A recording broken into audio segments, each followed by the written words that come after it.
السلام عليكم. هنتعرف مع بعض في الحلقة دي على الدايركتيفز، وهنعرف المكون بتاع كل دايركتيف عبارة عن ايه، وازاي نقدر نتحكم في الدايركتيفز بتاعتنا. وهنتعرف اكتر على تو دايركتيفز في الحلقة دي، وبعد كده هنكمل الباقيين خلال الكورس ان شاء الله، وهي ال V bind وال V on. وكذلك هنعرف ازاي نعمل custom binding و custom events ما بين الكومبوننت بتاعتنا، ونشوف ايه هي البيلت ان دايركتيفز اللي موجودة وازاي نقدر نستخدمها. يلا بينا. ودلوقتي خلونا نتعرف على اجزاء الدايركتيف. اي دايركتيف بالنسبة لنا مكون من 4 اجزاء. الجزء الاول وهو النيم، وعلشان فيو جي اس يعرف ان ده دايركتيف لازم يبدأ بفي داش وبعد كده اسم الدايركتيف. وزي ما احنا شايفين كده استخدمنا في داش اون وفي داش بايند، من خلالهم بنعرف احنا عايزين نستخدم الدايركتيف ايه. بعد كده بنحدد الارجيومنت، يعني بنحدد السلوك اللي انا عايز استخدم بيه الدايركتيف ده. فلو احنا مثلا، لان احنا هنستخدم التو دايركتيفز دولت ونشرحهم بشكل تفصيلي خلال الحلقة، فلو احنا استخدمنا مثلا الاون، فاحنا محتاجين نحدد الايفنت اللي احنا عايزين نعمله على الاون، يعني عايزين نليسن لايه. فهنا مثلا استخدمنا الكليك، يعني لما يحصل كليك على البوتون بتاعنا فاحنا عايزين ننفذ كود معين. كذلك البايند، احنا عايزين نحدد الاتريبيوت اللي احنا هنعمل بيها بايند. فهنا بنحدد الارجيومنت بتاعنا او السلوك اللي احنا عايزين نستخدم بناء عليه الدايركتيف بتاعنا. بعد كده الجزء الثالث وهو الموديفاير، بيجي بعد الدوت، والموديفاير بيعمل تعديل على السلوك ده. يعني مثلا لو انا عايز استخدم مع الكليك البريفنت، معناها اللي انا بقول في كود النيتف اعمل بريفنت ديفولت، يعني امنع السلوك الافتراضي بتاع المتصفح، وغيرها بقى من الموديفايرز المختلفة اللي هنتعرف عليها ان شاء الله. وبعد كده الجزء الرابع وهو الفاليو، الاكسبريشن بتاعي اللي هيتنفذ على الدايركتيف ده. فبكل بساطة كده ال4 أجزاء: الاسم بتاعنا، الارجيومنت أو سلوك الدايركتيف بتاعنا، وبعد كده الموديفاير لو أنا عايز أعدل السلوك ده أو أستخدمه بطريقة سبيشال، وبعد كده الفاليو أو الاكسبريشن اللي هيتنفذ على الدايركتيف بتاعنا. وزي ما شفنا مع بعض، الارجيومنتس هو الجزء اللي بيجي بعد النقطتين في الدايركتيف، وده بيحدد الدايركتيف بتاعنا هيشتغل عليه. مع الفي بايند مثلا احنا محتاجين نحدد الاتريبيوت اللي المفروض هتمثل الارجيومنت بالنسبة لي، فزي ما انتوا شايفين مثلا هنا الاتش ريف. ومع الفي داش اون هو الايفنت اللي المفروض احنا هنلسن ليه، فزي ما انتوا شايفين كده الكليك هو بيمثل الارجيومنت بتاعي.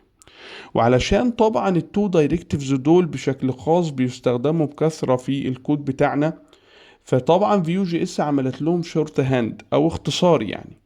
فالفي داش بايند بنختصره في النقطتين واسم الاتريبيوت مباشرة، والفي داش اون بنستخدم علامة الات وبعديها اسم الايفنت اللي احنا عايزين نلسن ليه. ودلوقتي خلونا نتحكم في الارجيومنت بتاعنا بشكل دايناميك من خلال الران تايم، وهو ان احنا نعرف متغير من خلاله نقدر نديله اسم الحاجة اللي احنا عايزين نتحكم فيها. يعني مثلا لو جينا مع الفي داش بايند، فاحنا نقدر نتحكم في الاتريبيوتس بتاعتنا بطريقة دايناميك. زي ما انتوا شايفين كده عرفنا فاريبل اسمه اتريبيوت، عطينا له قيمة اسمها الاتش ريف، علشان بطريقة دايناميك يعمل عملية بايندنج للاتش ريف للضم بتاعنا بطريقة دايناميك. كذلك مع ال V-on قدرنا ان احنا نعرف متغير اسمه event، وقدرنا نديله قيمة اسمها click علشان يعمل الايفنت بتاعنا او يربط الايفنت بتاعنا بطريقة دايناميك عندي في الضم. بس ناخد بالنا من حاجة مهمة، ان هو لما بعمل عملية بايند بطريقة دايناميك في ملفات ال HTML بشكل مباشر، فهي بتحوله للاور كيس.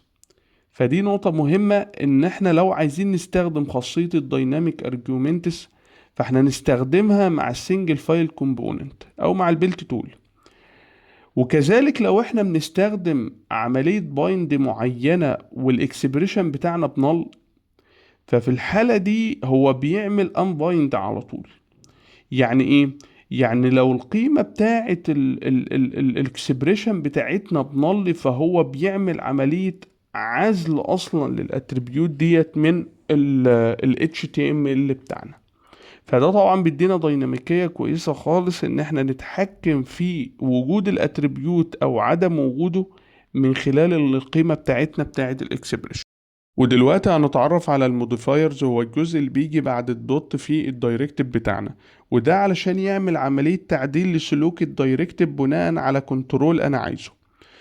فدلوقتي لو جينا نتعرف على الموديفايرز اللي وفرتها فيو جي اس بناء للفي داش اون والفي داش بايند، معظمها طبعا احنا خدناه في كورس الجافا سكريبت فعندنا خلفية عنه. زي مثلا البريفنت علشان يعمل بريفنت ديفولت لسلوك الافتراضي بتاع المتصفح، وكذلك الستوب مع الكليك علشان يعمل ستوب بروباجيشن عشان يمنع انتقال الحدث بتاعنا من التشايلد للبيرنت، وكذلك الوانس علشان ينفذ الايفنت بتاعنا مرة واحدة، والسيلف علشان ينفذ الايفنت لما نضغط على الاليمنت بشكل خاص مش حاجة جواه. كذلك لو جينا نشوف الايفنتس او الموديفايرز اللي خاصة بالكيبورد والماوس، فعندنا مثلا الكيبورد لما نضغط على زر الانتر او الشيفت او الكنترول وغيره، وكذلك الماوس لما نعمل رايت كليك وليفت كليك وغيره. فدي كلها موديفايرز مفهومة معروفة خدناها في كورس الجافا سكريبت، بيديها لنا طبعا في يو جي اس عشان نكنترول على الايفنتس بتاعتنا بشكل كامل. كذلك في البايند عندنا 3 موديفايرز.